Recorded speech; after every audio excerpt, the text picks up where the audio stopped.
The Word of God is clear about his heart for the poor, the homeless and the marginalised, and his expectations for how we as his body should provide for those in need.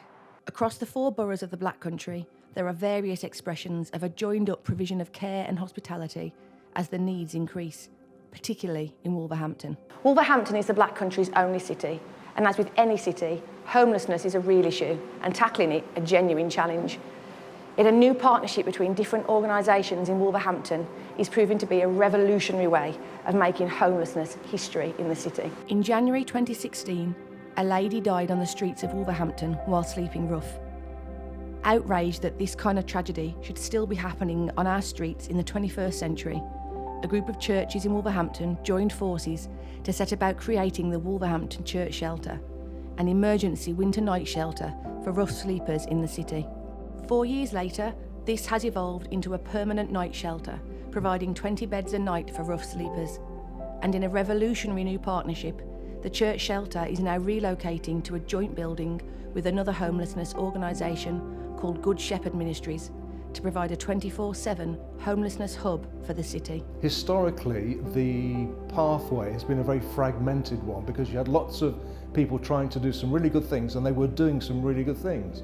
But the pathway was fragmented, so it was very easy for people to drop in between, down the gaps, so to speak.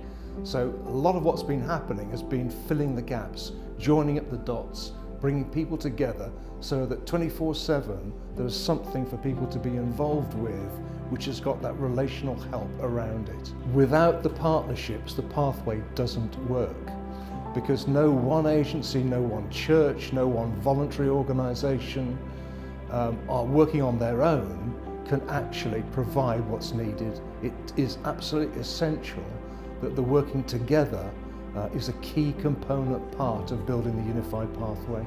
I think really it's a massive opportunity for us to join up the services for people that are rough sleeping or accessing the shelter. The plan really was, rather than people accessing the shelter, then they've got to go across the city, engage with the different partner agencies. If they're on site, we can bring the services to them. And particularly a lot of the people that were kind of getting stuck in the shelter and not moving on had long-term substance misuse issues, poor mental health. So the earlier we can capture people and the easier we can make it for people to get the help they need, the better the outcomes are going to be. As well as tackling homelessness, food poverty is also a major issue in the Black Country, and many churches, businesses, schools and individuals are joining together to tackle it through Black Country Food Bank. Started in June 2006, Black Country Food Bank are a Christian-based charitable organisation set up to feed local people experiencing real hardship by meeting their most basic need for food.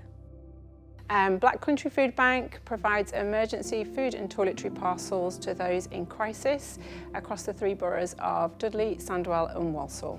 We have 23 distribution centres across the Black Country, 11 in Dudley, 6 in Sandwell and 6 in Walsall. I'm passionate about what I do because of the number of people that are involved and the number of people we help. So I think it's grown dramatically over the last few years, and my job has changed dramatically, and Food Bank has become much more important to a lot of people in the community. What has always encouraged me about Food Bank is how it unites the church.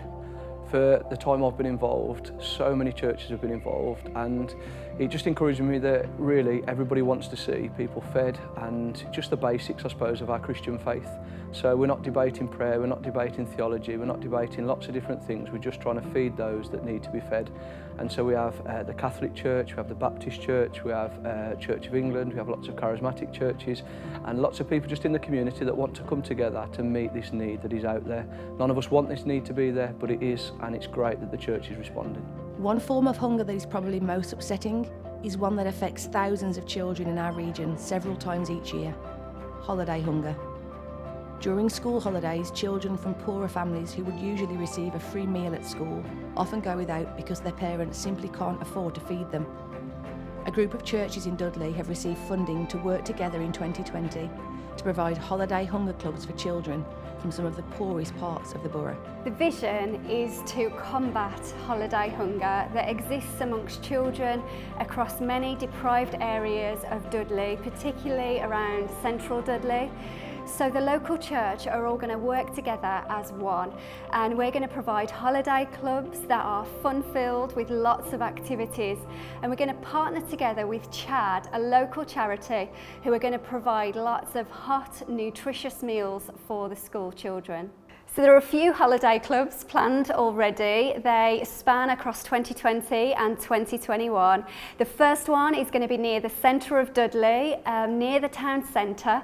And then in the summer, we're going to Wren's Nest Estate. And then in October half term, we're going to Cates Hill Estate, which is also near the centre of Dudley. What makes these holiday clubs different to anything we've done before is the sheer scale that we're talking about. To combat holiday hunger across Dudley and central Dudley, it requires more than just one single church. There's no one church that could fulfil a project of this scale, but we know that with the churches in Dudley working together, we can make a real impact and a difference. People in Dudley Council are already talking about this project. They have completely funded every single holiday club financially, which is incredible.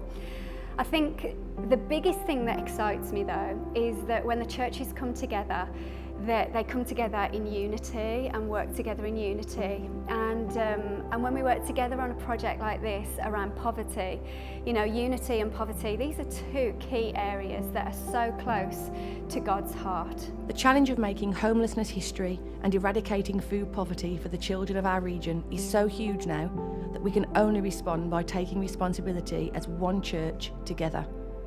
As a new decade unfolds before us, we're encouraged that Christians across the Black Country are rising to this challenge together. And we're excited to imagine what our region could look like in 10 years' time as Christ is revealed through our togetherness in some of the most deprived communities we call to serve and see transformed.